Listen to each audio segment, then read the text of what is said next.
nakikita, luha ba o ligaya ang nasa kanilang mga mata. May nakikinig sa'yo, kapamilya, nagmamalasakit sa tuwing-tuwing na DZMM, Radyo Patrol, sa Islenta, nagbabalita, naglilingkod, saan man sa buong mundo. DZMM, Radyo Patrol, sa Islenta, tapat at totoo, naglilingkod sa'yo, oh Pilipino. Panulong ang nagsisigil, sigaw ng inyong damdamin, dinig ng pag-asa, pag-ibig at pagkakaisa. Maghayang nagbabalita at naglilingkod, iba't ibang tinig natin ang dinadala ng hangin. Nagkalaga sa'yo, sikat, kasabay ko sa iyong mga pangarap. Inyong tulay, inyong kamay, kapit araw, kapit kamay, saan man. Radyo Patrol, sa Islenta, nagbabalita, naglilingkod, saan man sa buong mundo. Radyo Patrol, sa Islenta, tapat at totoo, naglilingkod sa'yo, oh Pilipino.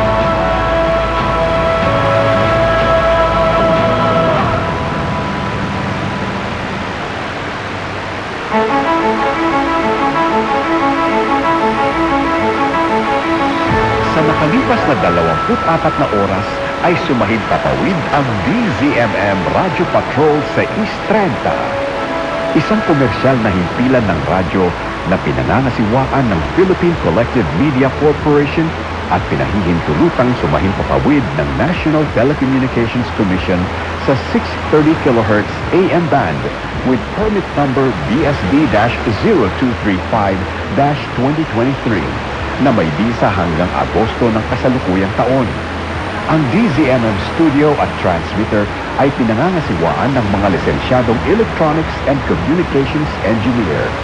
Engineer John Aquiles Dena, ECE license number 41724. Engineer James Rodney Santiago, PECE license number 0000684. Engineer Randy Hortaleza, Engineer Harold Daniel Bakiran, license number 006690. Engineer Neil Andro Laksamana, PECE license number 0000866. Engineer Joy Mayor Pagulayan, ECE license number 41723.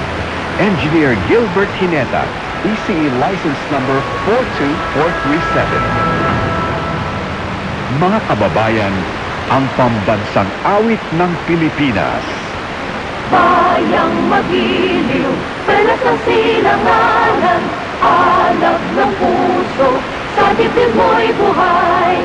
Lupang hinirang, dulan ka ng magiting, sa manlulupig, di ka pasisiin, sa dagat at bundok, sa simoy at sa langit mong bughaw. May dilagang tula at awit sa paglayang minamahal, ang kislap ng watawat mo'y tagumpay na nagniningning. Ang bituin at araw niya kailan pa may di magdidilim.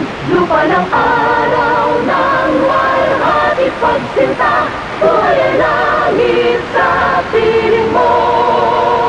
Aming ligaya na pag may mga api ang mamatay.